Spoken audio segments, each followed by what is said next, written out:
સ્વાગત આપ સૌ કોઈનું ટેક્સ કેપિટલમાં સ્વાગત. હું યશ આપના સાથે.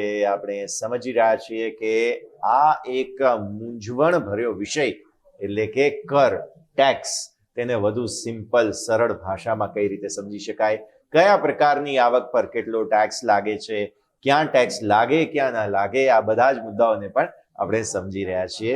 આપણી સાથે આ એપિસોડમાં ફરી એકવાર ચર્ચા માટે જોડાઈ રહ્યા છે સીએ જીતેન ત્રિવેદી, જેઓ ચેરમેન છે ડાયરેક્ટ ટેક્સ સબ કમિટીના આઈસીએઆઈ અમદાવાદ બ્રાન્ચ અને સાથે સાથે પાર્ટનર છે JKSS એન્ડ એસોસિએટ્સના.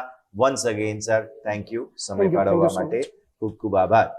આપણે પાછલા એપિસોડમાં ઇન્કમ ટેક્સ અથવા તો ઇન્કમ શું છે બેઝિકલી એ સમજવાની કોશિશ કરી અને ઇન્કમના પ્રકારો સમજ્યા. તો ક્વિકલી પહેલા તો આપણે દર્શક મિત્રોને એ રિકેપ કરી દઈએ 5 અલગ અલગ પ્રકારો, અને એ સિવાય એક કોમ્પોનન્ટ છે કે જે ખાસ આપણે હાઇલાઇટ કરવું જરૂરી છે, તેની પણ વાત કરીશું. સર, જે આપણે વાત કરી કે બેઝિકલી લાસ્ટ એપિસોડમાં આપણે એવું સમજ્યું હતું કે કોઈ પણ આવક હોય એ આવકવેરાના નીચે 5 અલગ અલગ હેડમાં ડિવાઈડ થયેલું છે. Income from salary, income from house property, income from business or profession, income from capital gains અને ઇન્કમ ફ્રોમ અધર સોર્સિસ. આ 5 આપણે હેડ્સ સમજ્યા હતા કે જેમાં એમ્પ્લોયર રિલેશનશિપ હોય તો સેલરી આવે, કોઈ પ્રોપર્ટી છે એના ઉપર તમને કોઈ ભાડાની આવક થાય છે તો એ હાઉસ પ્રોપર્ટીમાં જાય.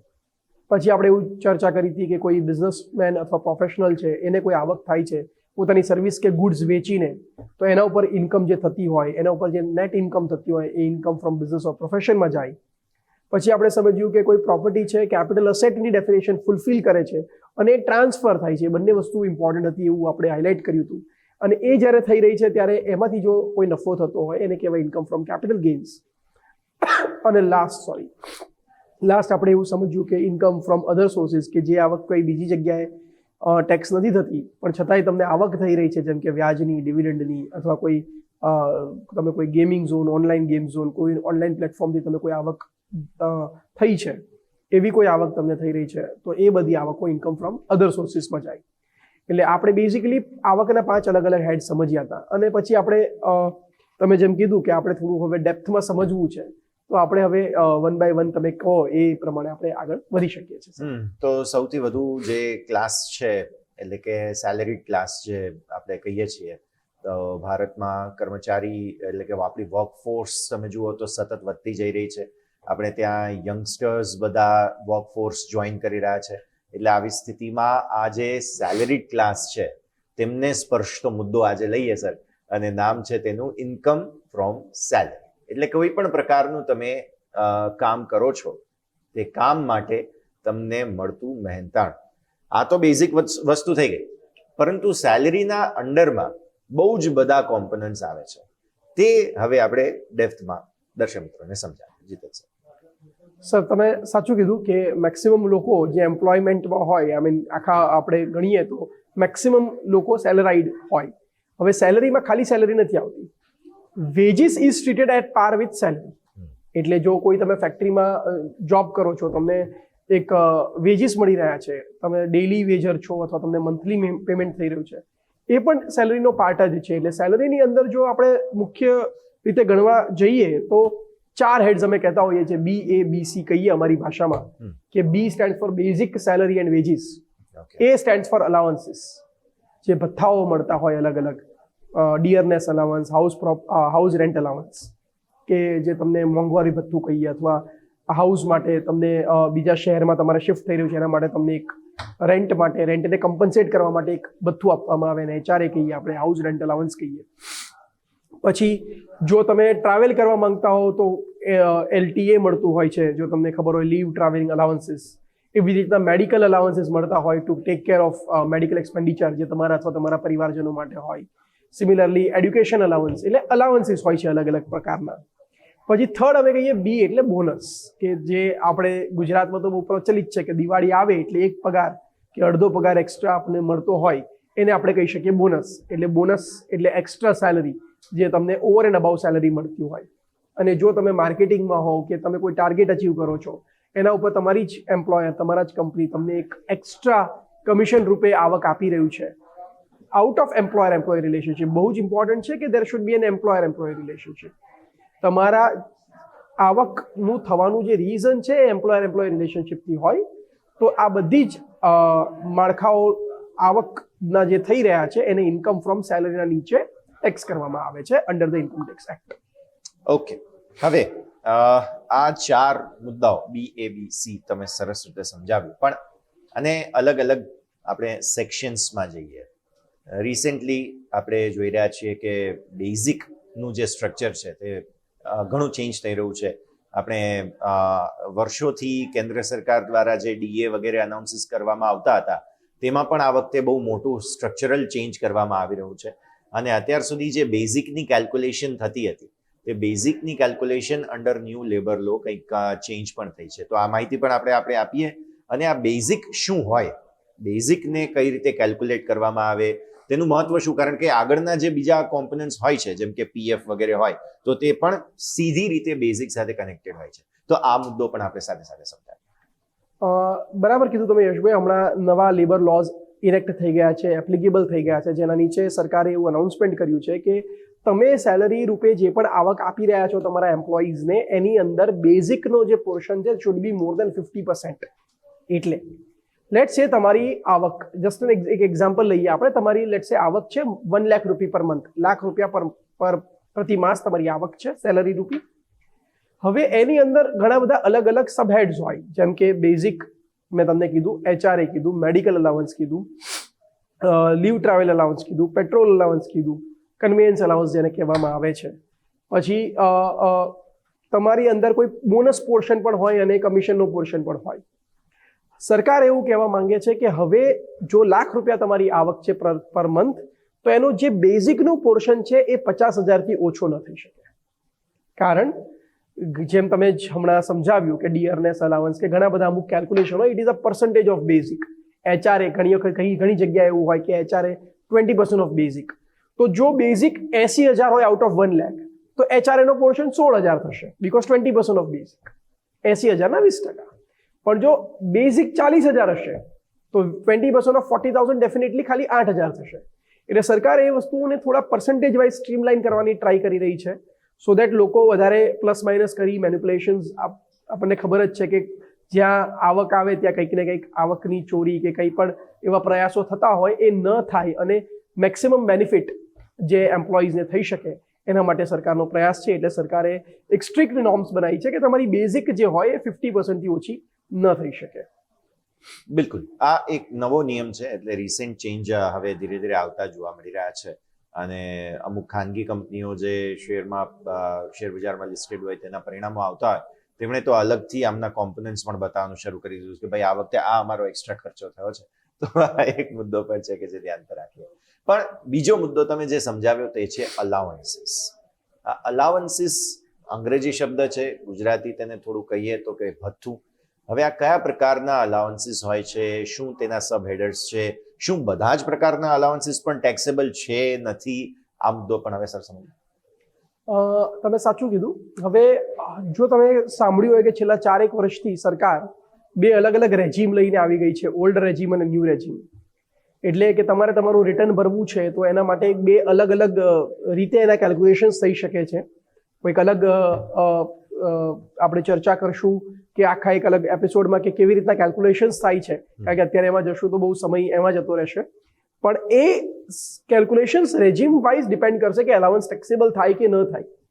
પણ જો સાદી ભાષામાં આપણે અત્યારે સરળતાથી સમજવા માંગીએ તો ડિયરનેસ અલાવન્સ હંમેશા ટેક્સેબલ હોય.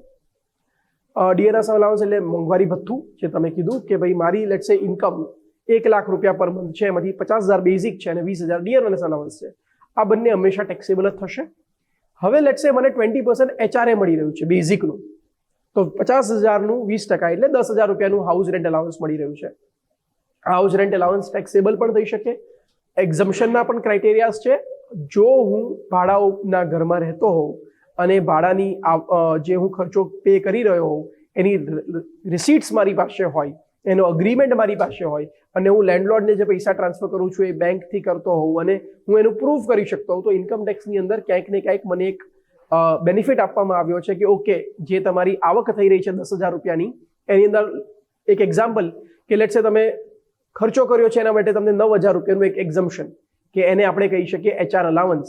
એટલે તમારી જે ટેક્સેબલ HRA ગણવામાં આવશે 1,000 રૂપિયા. એટલે તમારી ભલે આવક લાખ રૂપિયા થાય છે પણ ક્યાંક ને ક્યાંક 9,000 રૂપિયાની તમને એક બાદ બાકી બેનિફિટ ડિડક્શન તમને કહી શકો, exemption will be the actual correct word અમારી ભાષામાં, કે એક્ઝમ્પશન તમને મળશે કે 10,000ના HRAમાં ખાલી 9,000 રૂપિયા એક્ઝમ્પ્ટ અને ખાલી 1,000 રૂપિયા ટેક્સેબલ. અને લેટ્સ સે તમને બીજા 20,000 માટે 10,000 રૂપિયા ઓફિશિયલ ટ્રાવેલના મળી રહ્યા છે અને તમે ઓફિશિયલી ટ્રાવેલ કરી રહ્યા છો, એટલે ઓફિશિયલ વર્ક માટે તમે ટ્રાવેલ કરો છો અને તમે ખર્ચો કરો છો, તો જેટલા રૂપિયાના તમે ખર્ચના બિલો તમે કંપનીને આપશો એટલા રૂપિયા તમારા માટે ટેક્સેબલ નહીં થાય.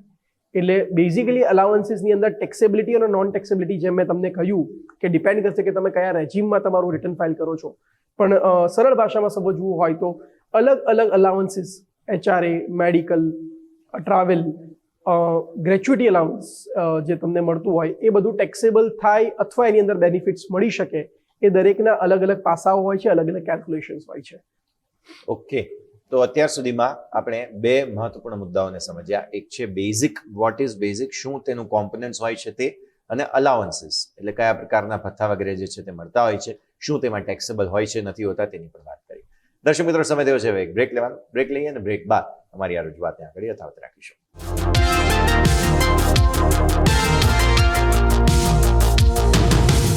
બ્રેક બાદ આપનું સ્વાગત છે. દર્શક મિત્રો, ટેક્સ કેપિટલમાં આપણે સમજવાની કોશિશ કરી રહ્યા છીએ કે સેલરીથી થતી આવક, તેમાં કયા કયા પ્રકાર હોય છે, તેમાં ટેક્સ કેટલું લાગે, અમુક વસ્તુઓને ટેક્સ ફ્રી કઈ રીતે ગણવામાં આવે છે, તે બધા જ મુદ્દાઓની આપણે વાત કરી. અત્યાર સુધીમાં આપણે સમજ્યા કે બેઝિક સ્ટ્રક્ચર સેલેરીનું શું હોય, બેઝિકના કોમ્પોનન્ટ પછી તમને મળતા જે અલાવન્સીસ છે, ભથ્થું છે, તે શું હોય. હવે જીતેન સર, આપણે સમજવાની કોશિશ કરીએ અને તે છે બોનસ. જેમ તમે શરૂઆતમાં વાત કરી, પાછલા એપિસોડમાં પણ આપણે ચર્ચા કરી કે દિવાળીનો સમય હોય, કોઈ એવા સ્પેશિયલ ઓકેઝન હોય ત્યારે બોનસ આપવામાં આવતા હોય છે. તો આ બોનસને કઈ રીતે ટેક્સની પરિભાષામાં માનવામાં આવે છે? કે સર, તમને બોનસ એટલે તમને કોઈ એક્સ્ટ્રા સેલરી આપણે કહી શકીએ, જે આપણા ટ્રેડિશનલ ધંધાકીય ટ્રાન્ઝેક્શન હતા એમાં જે ચોપડા લખાતા હતા એ દિવાળીથી દિવાળી લખાતા હતા, એટલે બેસતા વર્ષથી દિવાળી લખાતા હતા. ગુજરાતમાં સ્પેશિયલી વાત કરીએ તો નોર્મલી દિવાળીમાં કર્મચારીઓને એક એક્સ્ટ્રા સેલરી મળે, એક એક્સ્ટ્રા ખર્ચ એટલે આવક થાય, એના માટે ઘણા એમ્પ્લોયર્સ પોતાના એમ્પ્લોઈઝને એક એક્સ્ટ્રા સેલરી તરીકે એક બોનસ આપતા હતા, કે દિવાળી ગિફ્ટ કહી શકો. કે તો એ આવક હવે નવા મોડર્ન જમાનાની અંદર ઘણી વખત યરના એન્ડે અથવા પરફોર્મન્સ બેઝડ બોનસ વર્ડ વપરાતો હોય છે, પરફોર્મન્સ ઇન્સેન્ટિવ વર્ડ વપરાતો હોય છે. એટલે જેવું કંપનીનું પરફોર્મન્સ અને આપણું પરફોર્મન્સ સારું હોય એને ઇવેલ્યુએટ થાય, ટેકનિકલ ભાષાઓની અંદર ઇવેલ્યુએશન ઓફ HR, હ્યુમન રિસોર્સનું ઇવેલ્યુએશન ટેકનિકલી થાય અને એના બેઝિસ ઉપર એમના જે બોસ રેકમેન્ડ કરે એ પ્રમાણે એમને એક એક્સ્ટ્રા ઇન્કમ આપવામાં આવે, એને આપણે બોનસ કહી શકીએ. પહેલો જ એક્ઝામ્પલ આપણે પાછો લઈ લઈએ કે લેટ્સ સે આપણી 1 લાખ રૂપિયાની આવક હોય અને જો કંપનીનો નિયમ છે કે 100% બેઝિકનું બોનસ મળશે. ફોર એક્ઝામ્પલ, તો આપણે જે એક્ઝામ્પલ હમણાં બ્રેક પહેલા લીધો કે લાખ રૂપિયાની તમારી સેલરીની આવક છે, એમાંથી મિનિમમ 50,000 રૂપિયા તો તમારું બેઝિક રહી શકે, હવે હોવું જ જરૂરી છે because of the new act, જે લેબર લોઝમાં એનેક્ટમેન્ટમાં ચેન્જીસ આવ્યા છે એના લીધે. હવે જો પહેલા બિફોર ધ અમેન્ડમેન્ટ્સની આપણે વાત કરીએ તો કદાચ લોકો મેન્યુપ્યુલેટ કરતા હતા કે 30% જ બેઝિક રાખે, ડીએનએસ અલાવન્સ ને બધું વધારે રાખે, તો એનાથી શું થતું હતું કે ભાઈ 100% બોનસ બી મળે તો બી 30,000 મળે. પણ આ કેસમાં મિનિમમ 50% હોય એટલે 50,000 અથવા એનાથી વધારેનું જ બોનસ મળશે એવા એમ્પ્લોઈઝને. આ એક ચેન્જીસથી શું બેનિફિટ થઈ રહ્યો છે એમ્પ્લોઈઝને, એક નાનકડો એક એક્ઝામ્પલ આપણે દર્શાવ્યો. એટલે તમારી જે આવક છે લાખ રૂપિયા મલ્ટીપ્લાય બાય 12 લાખ રૂપિયા માઇનસ ડેફિનેટલી જે એક્ઝમ્પશન્સ તમને HRA માંથી મળી કે બીજી કોઈ એક્ઝમ્પશન્સ તમને મળી એ માઇનસ થઈ, પ્લસ થશે bonus, because bonus is an additional salary, additional income જે તમે ડિરાઈવ કરી રહ્યા છો, જે તમે મેળવી રહ્યા છો because of the employer employee relationship. એટલે લેટ્સ સે તમને 50,000નું બોનસ મળ્યું તો તમારી આવક સેલરી હેઠળ ગ્રોસ આવકની આપણે વાત કરીએ તો થશે 12.5 લાખ રૂપિયા. ડેફિનેટલી પછી એમાંથી અલાઉન્સીસ કે જે પણ ડિડક્શન્સ અવેલેબલ હશે, એક્ઝમ્પશન્સ અવેલેબલ હશે, એ ડિડક્ટ થશે. એટલે bonus is nothing but an additional salary આપણી સેલરીની અંદર એ એડ થશે. બોનસ નામ જ આમ તો બોનસ જે છે તે સમજાવે છે, બટ સ્ટીલ આપણે થોડું એને વધારે સમજ આપી છે. પણ ત્યારબાદનો છેલ્લો કોમ્પોનન્ટ આવે છે તે છે કમિશન.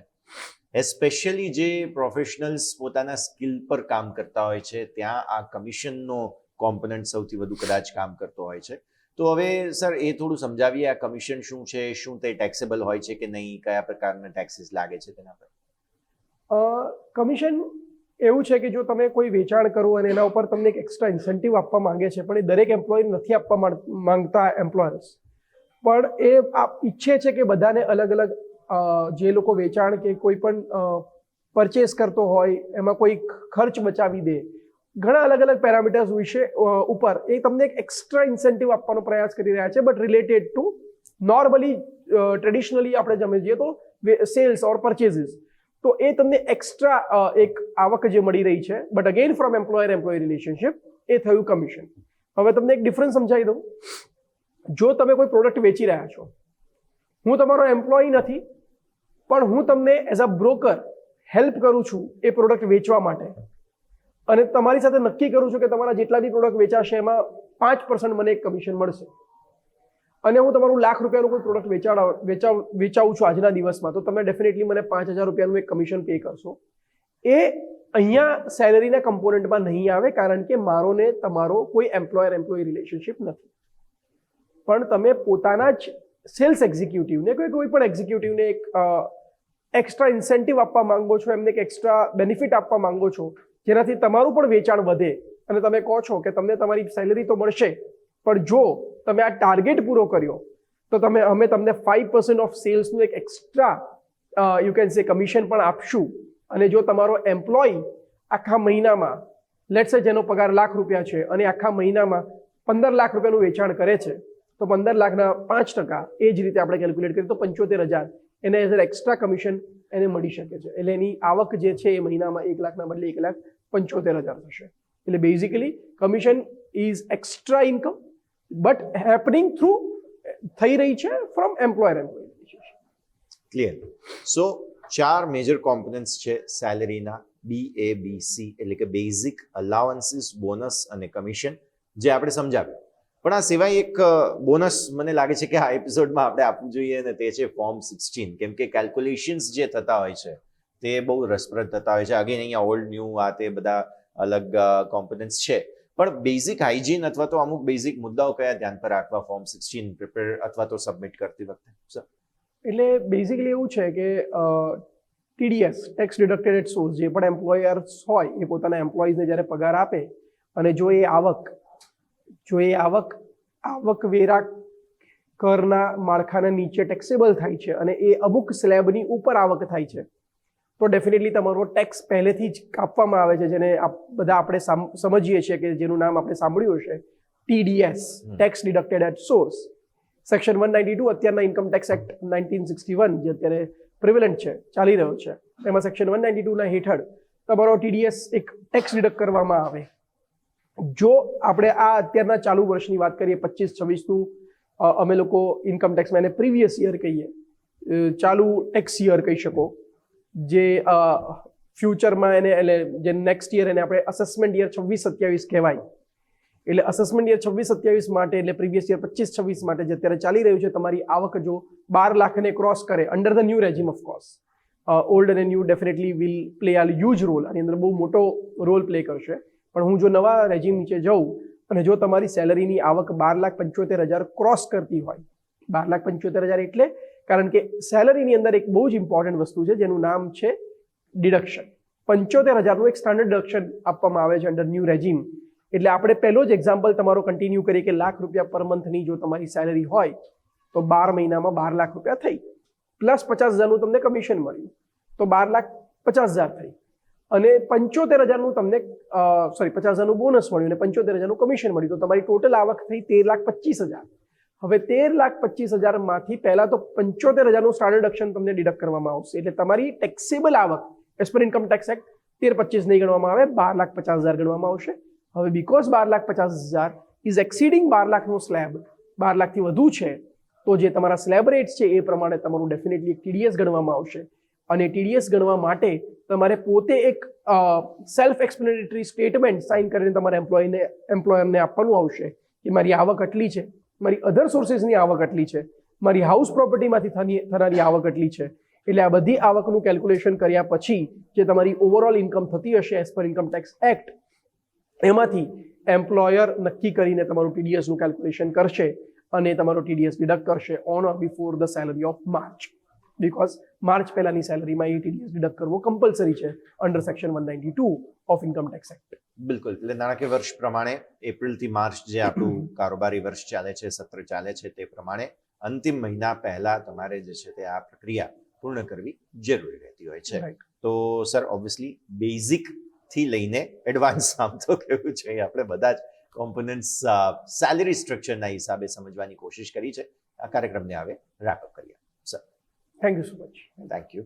તો દર્શક મિત્રો, આજે આપણે વાત કરી તમને સેલરી થી થતી આવક એટલે કે પગારથી થતી આવકમાં કયા કયા મુદ્દાઓ હોય છે તેની ચર્ચા કરી અને સાથે સાથે ફોર્મ 16 માટે કયા મુદ્દાઓ ધ્યાન પર રાખવા હોય છે તેની પણ ચર્ચા કરી. ઓબ્વિયસલી આગળ હજુ ડેપ્થમાં આ બધા જ વિષયો પર અલગથી ચર્ચા કરીશું, પરંતુ અત્યારે ફિલહાલ ટેક્સ કેપિટલના વિશેષ કાર્યક્રમમાં હાલ બસ આટલું જ. મને યશના આપજો રજા.